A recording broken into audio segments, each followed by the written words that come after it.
G'day everybody, where's Wally here? Well, here we go again. Level Earth Observer.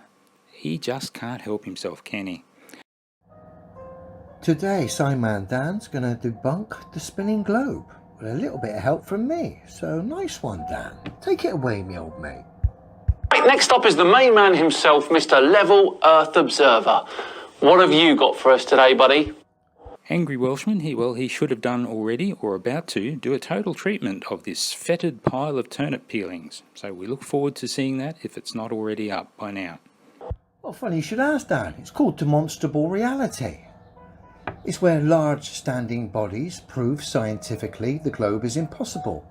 Hey Adam, no body shaming poor old Hugh Jarsz. Look, just because he's scientifically proved that the Earth is a globe all over again, and for those who missed it, go and have a look at Hugh Jarsz's Antarctic video. It is really great. It's got some excellent footage in there.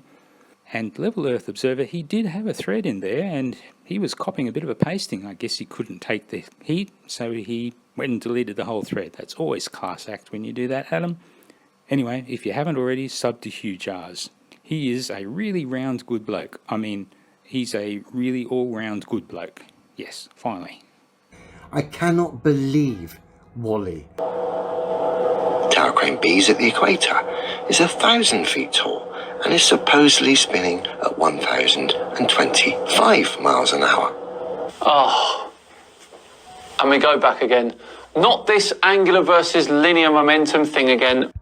Doesn't matter if it's rotating on a circular path or in your cunning way, because you want to take it to a linear path. You want to go down the linear momentum route where you can display sophist, scientific, pantomime-style demonstrations to somehow back your delusion that gigantic cranes can be dead still on a spinning ball. Not opinion, again, scientific fact. But Dan wants to go down the linear route here so he can then open up the box of sophist, pantomime-style science to somehow refute me. I know now we're not going to get a demonstration involving a pendulum. I just know it.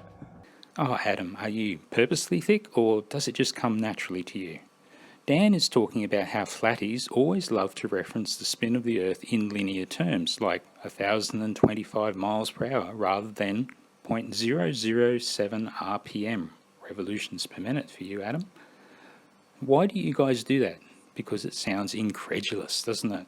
Do you see how dishonest and how these people have to entertain, go back and forth upon themselves?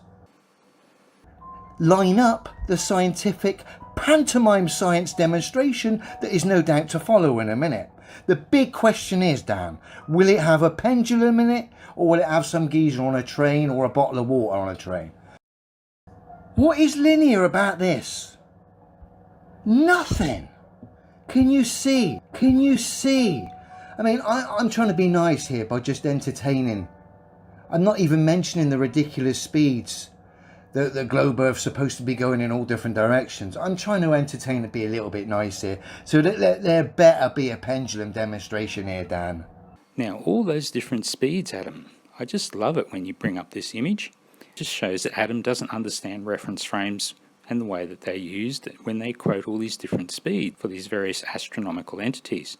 Now look, let's make it really simple. Say Brian Schul in his SR-71 is cruising along at 2,000 miles per hour and he sees Adam down on the ground. Well, he's going to see you doing 2,000 miles per hour less than him.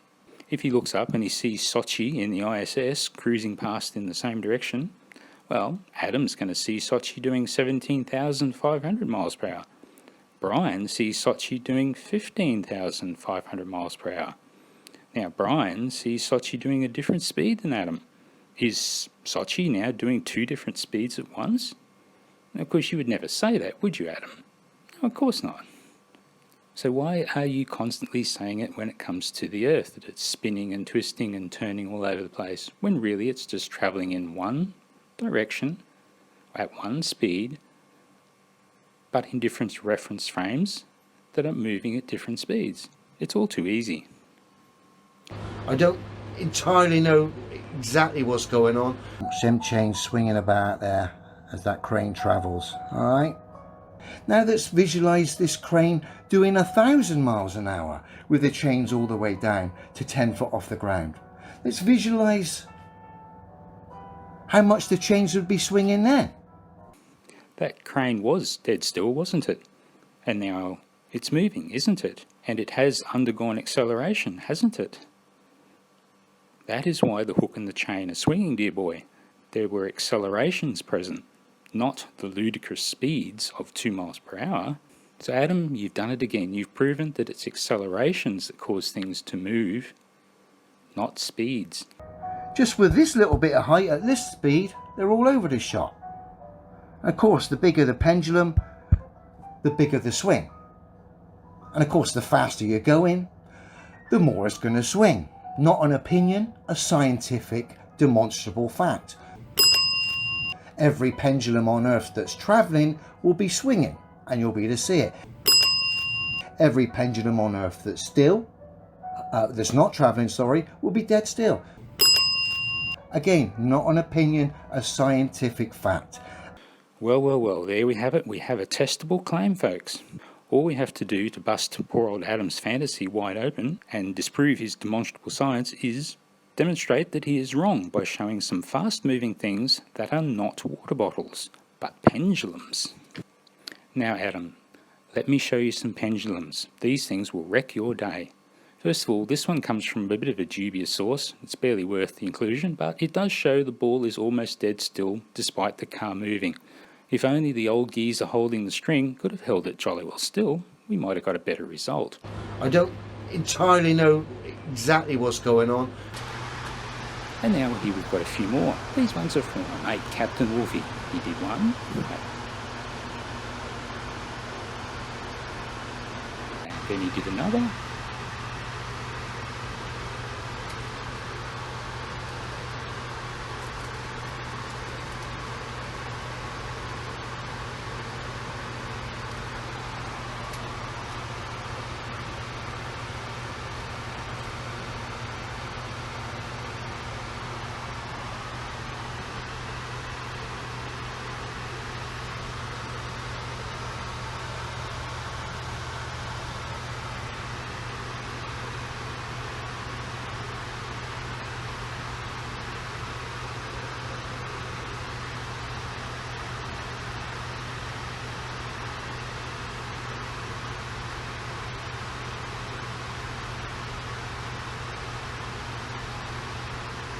And he did another, and yes, this does go on for a bit because he kept doing it.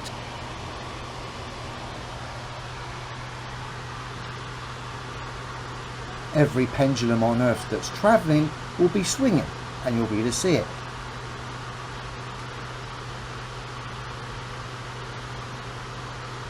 I don't entirely know exactly what's going on.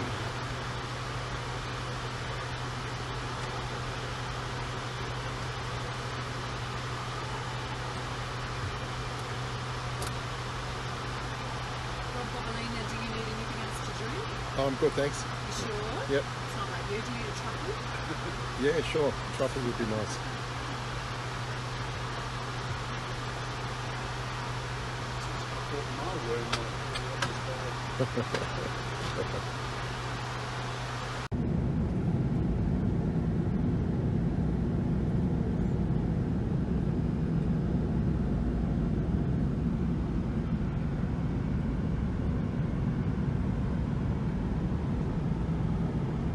Every pendulum on Earth that's travelling will be swinging, and you'll be able to see it.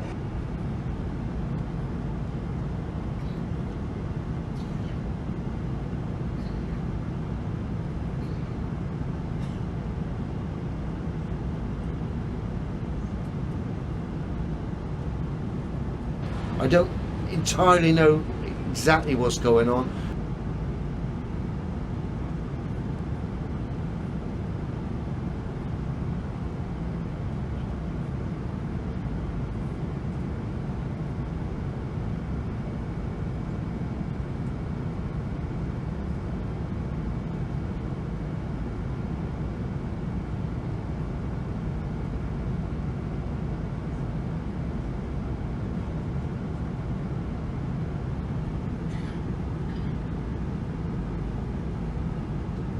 And now Hashmail Dawn did one for you.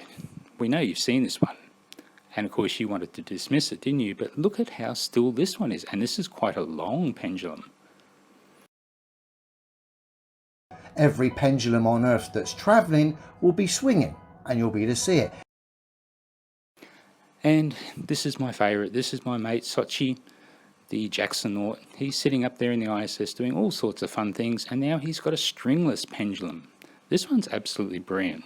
He's got this nice ball of water, and he sticks an Alka-Seltzer tablet in it and makes it all full of CO2 bubbles. But the bubbles don't go to the top.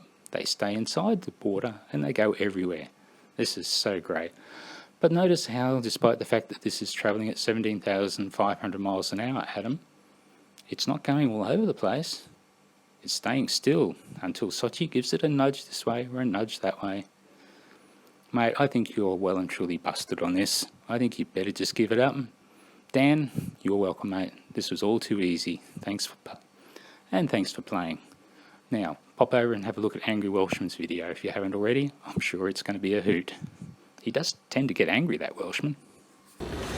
時のためにタオルを持ってきました。タオルでじゃあ吸い取ってみたいと思います。